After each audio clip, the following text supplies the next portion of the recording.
Hi everyone, అందరు ఎలా ఉన్నారండి? నేను చాలా బాగున్నానండి. మీకు గనక నా వీడియోస్ నచ్చితే లైక్ చేయండి, షేర్ చేయండి, సబ్స్క్రైబ్ చేయండి. ఈరోజు మనం ఈజీగా క్యాలీఫ్లవర్ ఫ్రై ఎలా తయారు చేయాలో చూద్దామండి. ఇది చాలా బాగుంటుందండి. సాంబార్లోకి సైడ్ డిష్గా దీన్ని వాడచ్చండి. చాలా బాగుంటుంది. ఫస్ట్ క్యాలీఫ్లవర్ని ఇక్కడ చూపిస్తున్న విధంగా చిన్న చిన్న ముక్కలుగా కట్ చేసుకోవాలండి. ఇలా కట్ చేసుకున్న క్యాలీఫ్లవర్ మొత్తాన్ని ఒక గిన్నెలోకి వేసుకోవాలండి. ఇలా ఒక గిన్నెలోకి వేసుకున్నాక దీంట్లో సగం వరకు వాటర్ పోసుకోవాలండి. ఇలా వాటర్ పోసుకున్న తర్వాత దీంట్లో కొంచెం పసుపు కూడా వేసుకొని దీన్ని ఒక 10 నిమిషాల వరకు దీన్ని మనం స్టవ్ మీద పెట్టుకొని మూత పెట్టుకొని ఉడికించుకోవాలండి.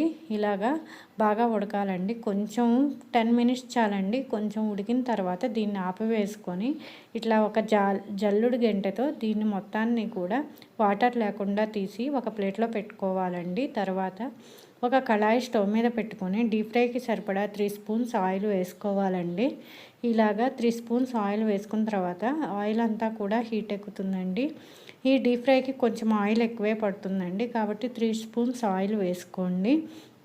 ఇలా ఆయిల్ వేసుకున్న తర్వాత ఆయిల్ కాగిన తర్వాత సిమ్లో పెట్టుకొని మనం వడకట్టుకున్నటువంటి క్యాలీఫ్లవర్ ముక్కలన్నిటినీ కూడా దీంట్లో వేసుకోవాలండి.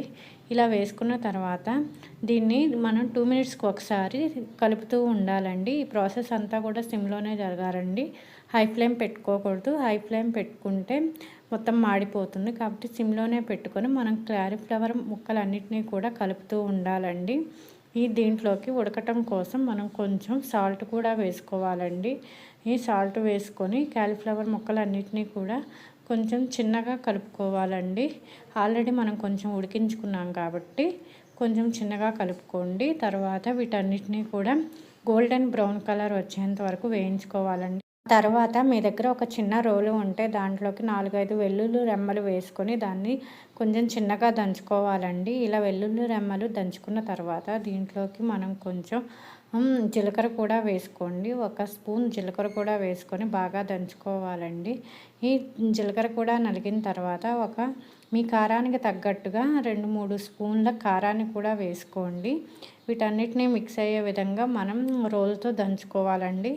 ఇలాగ మొత్తం కలిసేటట్టుగా రోల్తో మొత్తం తిప్పుతూ చిన్నగా దంచుకోవాలండి. ఇలా మొత్తం మిక్స్ అయిన తర్వాత దీంట్లోకి మనం కొంచెం ఎండు కొబ్బరి ముక్కలు ఉంటే ఎండు కొబ్బరి ముక్కలు వేసుకోండి. నా దగ్గర ఎండు కొబ్బరి పొడి ఉందండి, అందుకని నేను ఎండు కొబ్బరి పొడి వేసుకుంటున్నాను.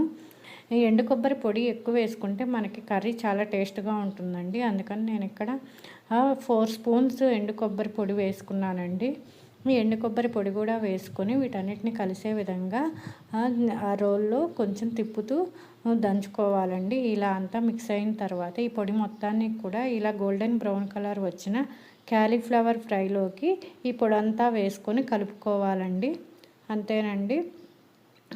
ఈ పొడి అంతా వేసుకొని కలుపుకున్న తర్వాత దీన్ని అంతటినీ కూడా ఒకసారి బాగా కలిసేటట్టు మిక్స్ చేసుకోవాలండి.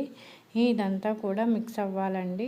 దీన్ని కాసేపు ఆయిల్లో మనం వేయించుకోవాలండి, అంతా మిక్స్ అయ్యే విధంగా.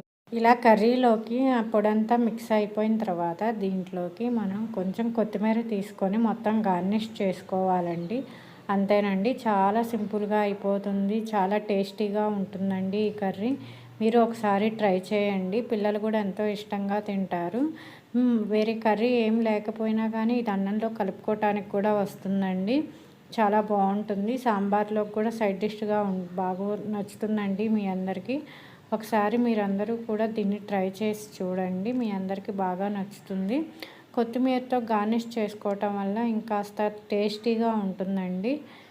కొత్తిమీర కూడా మొత్తం కర్రీలో కలిసే విధంగా తర్వాత మొత్తం గార్నిష్ చేసుకున్న తర్వాత కలుపుకోండి, బాగుంటుంది.